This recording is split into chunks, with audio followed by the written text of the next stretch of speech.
Boa noite, mais uma aula nossa aqui de dinâmica de máquinas. Na aula de hoje é aula pré-prova, então eu vou fazer uma breve revisão de tudo aquilo que vai cair na prova, tudo aquilo que vocês já viram, e a gente já viu aqui também.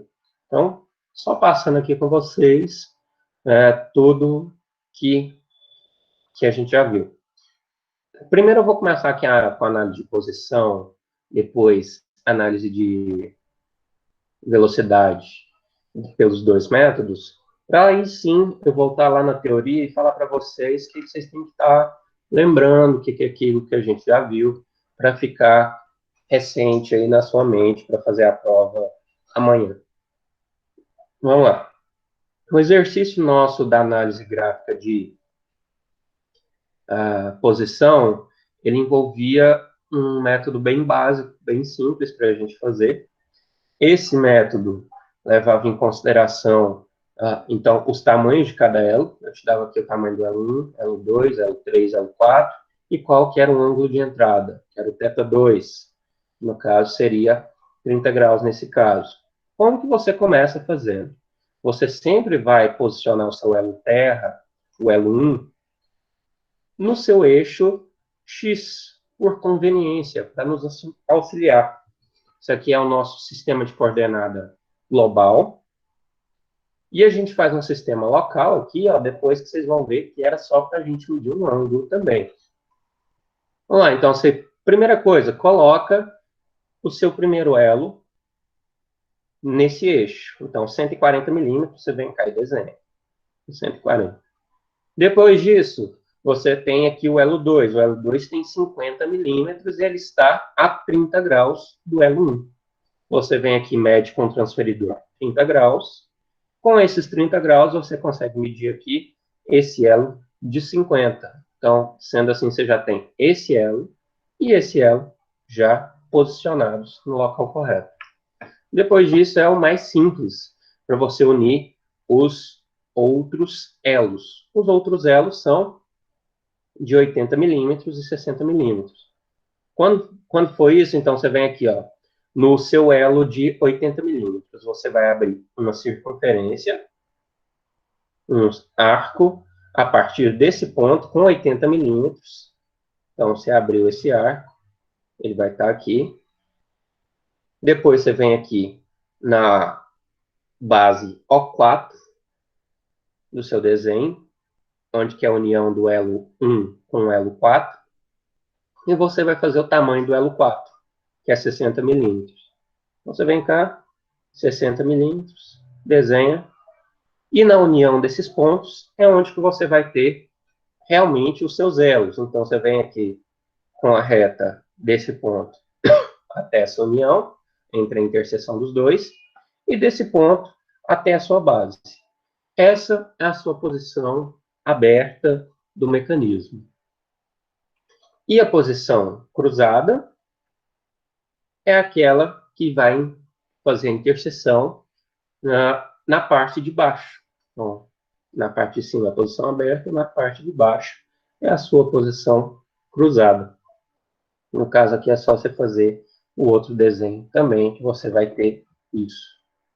E como que você vai apresentar os resultados?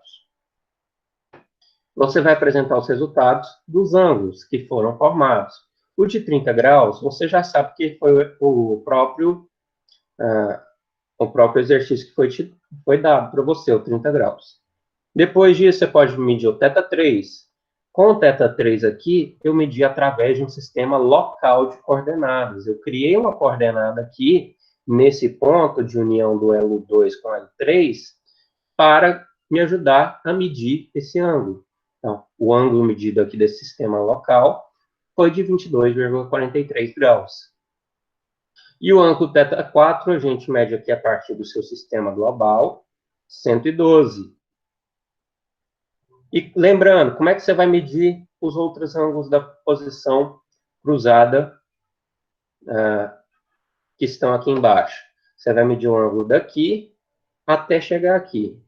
Então, seria quase 360 graus, né? Só que você vai retirar a diferença dele, no caso. Ah, beleza. Aqui também é a mesma coisa. Você vai ter que medir a partir dessa referência. Ou se você medir dessa referência, você vai pegar 360 menos isso. E também, lembrando aqui que a gente sempre mede se é um mecanismo de Grashof ou de não Grashof. O mecanismo que é de não Grashof é aquele que não consegue fazer uma revolução completa, porque ele trava em algum momento. Por isso, a gente sabe quais que são cada um. E como que a gente faz essa medição? Através da soma do menor elo com maior elo, tem que ser menor ou igual dos outros restantes. Nesse caso aqui foi maior, então é um mecanismo de não Grashof. Ok, beleza. Isso aqui, bem tranquilo. A parte das equações, vocês fizeram um exercício sobre isso também. Não tem nada que acrescentar naquilo.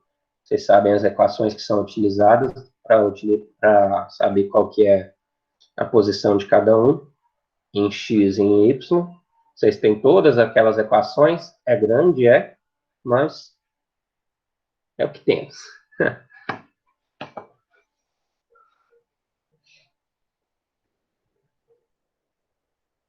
Vamos lá para o próximo. Vamos para o de velocidade.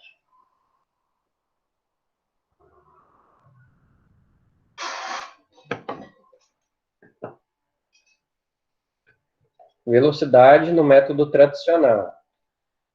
Método tradicional, o que a gente tinha que fazer?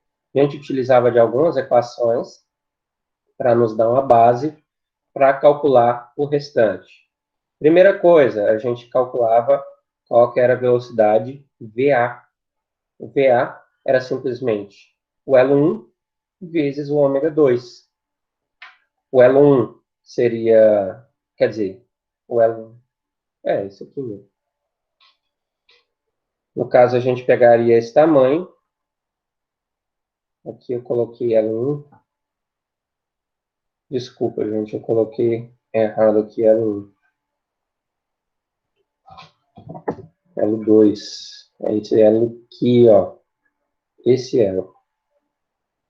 Então, você pega esse tamanho do L2, multiplica pela sua velocidade angular, que no caso aqui foi 1 radiano por segundo. Você sabe qual é a direção. Se essa velocidade angular aqui estiver positivo, está indo no sentido anti-horário, da esquerda. Se estiver positivo, se estiver negativo, vai para o sentido horário, para a direita. Por isso, você sabe que a direção da sua velocidade é para a esquerda, aqui sentido anti-horário. Então, a gente vem cá e desenha esse nosso vetor. A partir disso, a gente vai partir para os outros pontos que a gente sabe alguma coisa. Por exemplo, eu sei aqui que já que esse elo não se aproxima, o B não se aproxima de A, nem o A se aproxima de B, porque isso aqui é fixo, sendo assim, a gente vai ter um componente de aceleração, de velocidade aqui no plano QQ que a gente faz perpendicular a ele. Então, você vai vir aqui fazer um plano QQ perpendicular a esse AB, lembrem disso. Você também vai fazer um plano perpendicular a esse elo nosso aqui, ó, de O4 até B, porque nossa velocidade aqui só consegue ficar em rotação, então a gente já sabe qual que é o sentido da velocidade. No caso aqui vai ser perpendicular, que vai estar nesse plano PP. A partir disso, a gente consegue, então, colocar os nossos resultantes no nosso sistema de vetores aqui. A gente coloca o nosso VA. Com o VA em mão, a gente vai pegar o nosso plano QQ, que é esse plano aqui, e transferir ele exatamente para a extremidade de VA. E para o início, a origem de VA, você vai transferir o seu plano PP, que ele está aqui, ó. E a partir da união desses dois, a gente vai ter o VBA, nossa velocidade VBA, e a nossa velocidade VB resultante. E a partir disso aqui que a gente mediu com a régua, medindo isso aqui com a régua, a gente vai vir aqui na nossa fórmula para calcular o ômega 3, que é a velocidade angular no ponto 3. Então, a gente calcula essa velocidade. E depois calculamos o VCA também.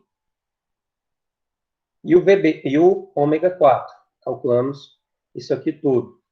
Aqui na velocidade linear de C, na velocidade angular de C, a gente faz um plano perpendicular a essa linha AC, no caso de ser um mecanismo ternário, aqui um elo ternário. Se não for isso, vai ficar até mais simples, você não vai ter nada de C aqui. Vai ficar até mais tranquilo. E a partir disso aí, a gente faz aquela resultante, que a gente calculou o que é o VCA. Calculamos o VCA, está aqui. A gente vai colocar o VA exatamente nesse ponto, aqui da origem de VCA. Então, a gente já tem esse VA, coloca, transfere ele exatamente para esse ponto, e a resultante dos dois vai ser o seu VC, que está agindo nessa extremidade.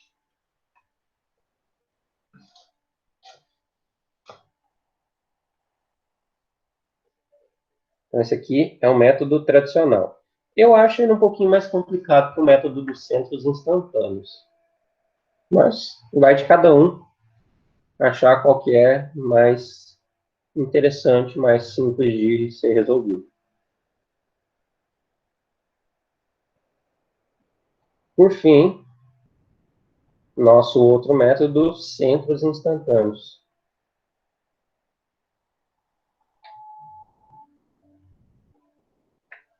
No nosso outro método dos centros instantâneos, a primeira coisa que tem que fazer, achar os centros instantâneos. Como que se acha eles?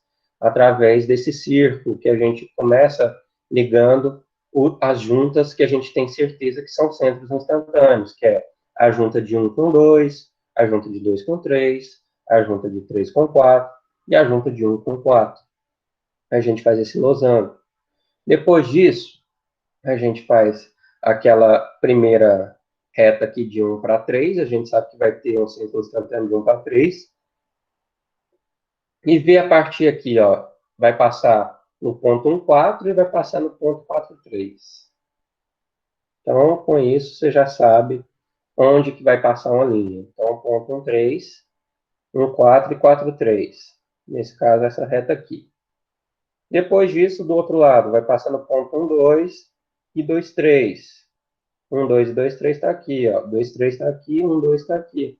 Então, na união dessas duas retas lá, pela regra de Kennedy, vocês lembram bem, vai ter o seu centro instantâneo 1, 3. Depois disso, você fez essa reta aqui, aí você vai ter dois triângulos, um para cima e um para baixo. No triângulo de cima, você vai passar pelo ponto 1, 4 e 1, 2. 1, 4 está aqui, 1, 2 está aqui. Então, a gente fez essa reta.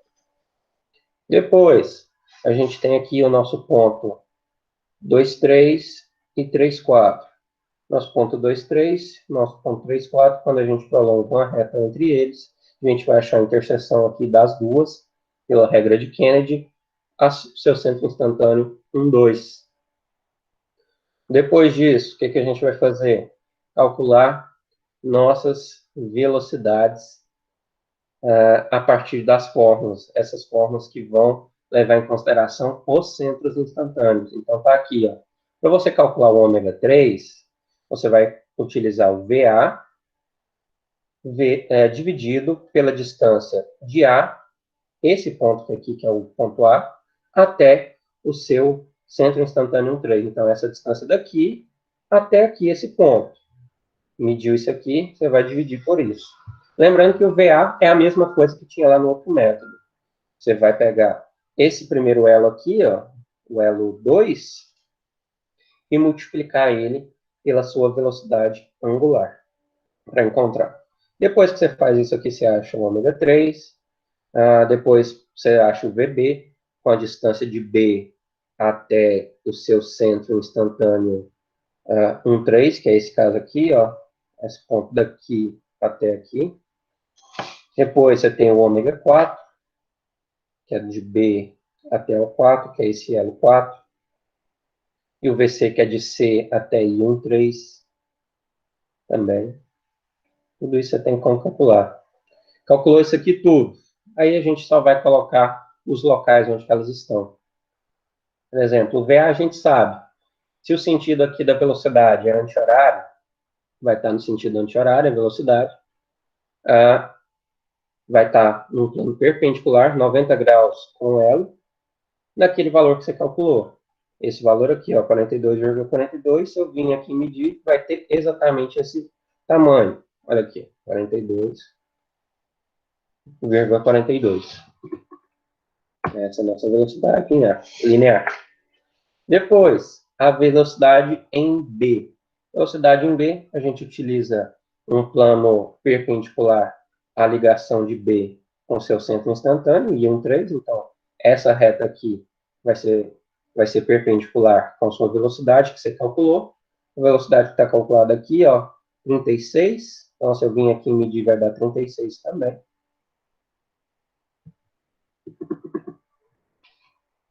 E o VC vai ser perpendicular à linha de ligação do ponto C com o seu centro instantâneo. O centro instantâneo está bem aqui. Então, fazendo uma linha perpendicular aqui, a gente sabe que vai estar para essa direção também, com esse valor aqui de 40,5. E depois, as posições cruzadas, né? VC' e VB', caso tenha. Caso tenha isso, o que você vai fazer? Você vai abrir um raio do seu ponto I13 até o seu B. Então, você vai abrir um raio daqui até aqui. Deixa eu fazer com vocês. Vou lembrar qual que é. Acho que é a... Pega aqui, aqui. Isso. Então, eu vou abrir até esse ponto da nossa ligação aqui do ponto I23 ou do ponto A com o I13. Então, venho aqui e marco até esse ponto e faço uma linha perpendicular a ela aqui para a gente medir. Aqui, ó. Essa linha aqui é totalmente perpendicular a essa. E esse tamanho aqui vai ser o seu VB'.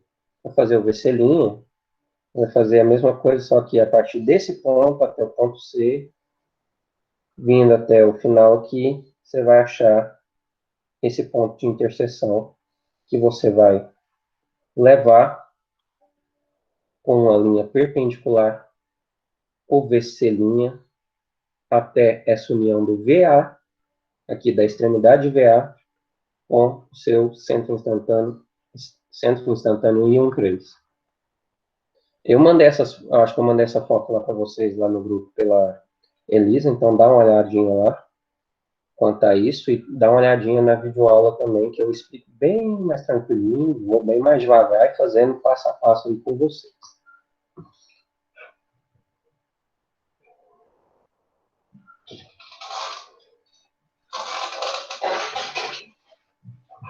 Agora, falando sobre a teoria, deixa eu abrir com vocês aqui o primeiro arquivo, para vocês conseguirem visualizar o que eu estou falando.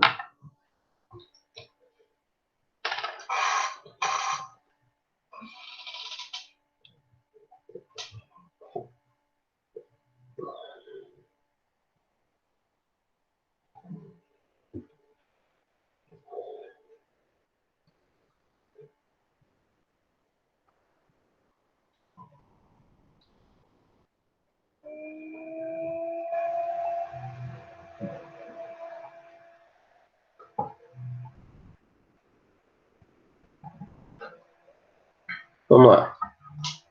A gente viu sobre o que era cinética, o que era cinemática, em que ramo que a gente está estudando, porque nessa disciplina a gente vai estudar tanto a cinemática quanto a dinâmica. Sem a cinemática a gente não vai chegar na aerodinâmica, porque na cinemática a gente entende quais são os movimentos, qual é a posição, qual é a velocidade, qual é a aceleração, para aí sim a gente descobrir quais são as forças. Vimos aí que a cinemática envolve o estudo dos movimentos, velocidades, posição, o que é a trajetória, os casos que a gente estuda isso. Deixei até uma atividade para vocês no sábado lá para vocês fazerem sobre esses projetos aqui. Os mecanismos, quais são os tipos que a gente tem.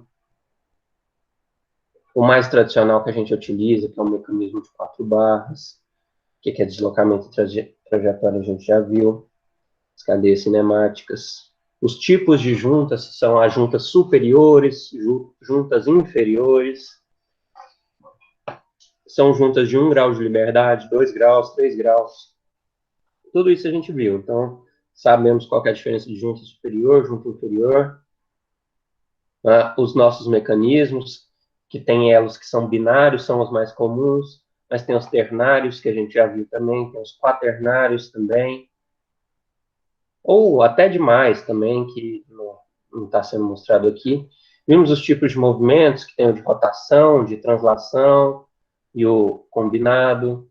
O que vai ser bem importante aqui, ó, o que são graus de liberdade, o que isso representa para a gente, como que a gente calcula o grau de liberdade através aqui da nossa regra, com as juntas, quantidade de juntas e elos.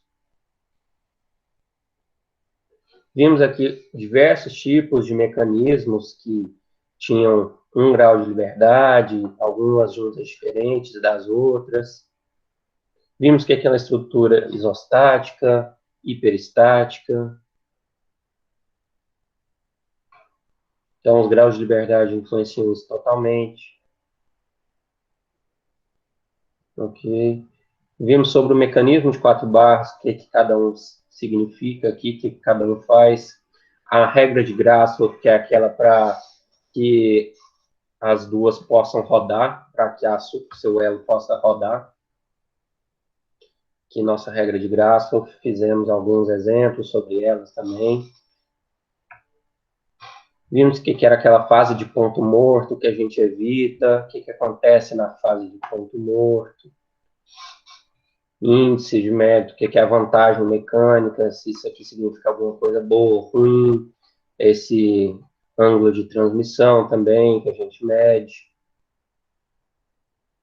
Quais são as forças que realmente promovem o movimento e quais são aquelas forças que só tracionam ou comprimem nossa barra. E os principais tipos de mecanismos estavam aqui também. Então, eu recomendo estudarem o grau de liberdade, tipos de mecanismo, tipos de juntas, e tudo aquilo que eu já passei para vocês antes. É uma prova, digamos assim, é aquela prova que você tem que aproveitar para tirar a melhor nota possível, porque é a prova mais simples que vocês vão encontrar na disciplina. Depois, nossa disciplina já começa a ficar um pouquinho mais complicada.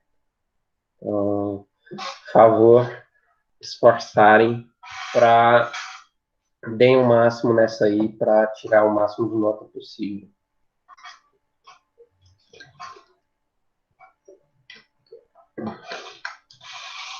Nossa prova vai ser exatamente naquele mesmo esquema. Vou deixar... Que hora que é a nossa aula? É mais cedo, né? Nossa aula começa às 6h50, né? Mas eu deixo a prova para vocês de 6h20 até às 20h40. Vai estar disponível. Favor, mandarem fotos legíveis para que eu consiga ver. Não mandem fotos ruins, por favor. Dá uma esforçada para encontrar uma foto boa aí, tá, gente? Ou se a mãe tiver um celular melhor para tirar essa foto, pede ajuda, qualquer coisa, porque, digamos assim, às vezes é muito difícil entender, principalmente quando é desenho, fica mais difícil ainda de entender.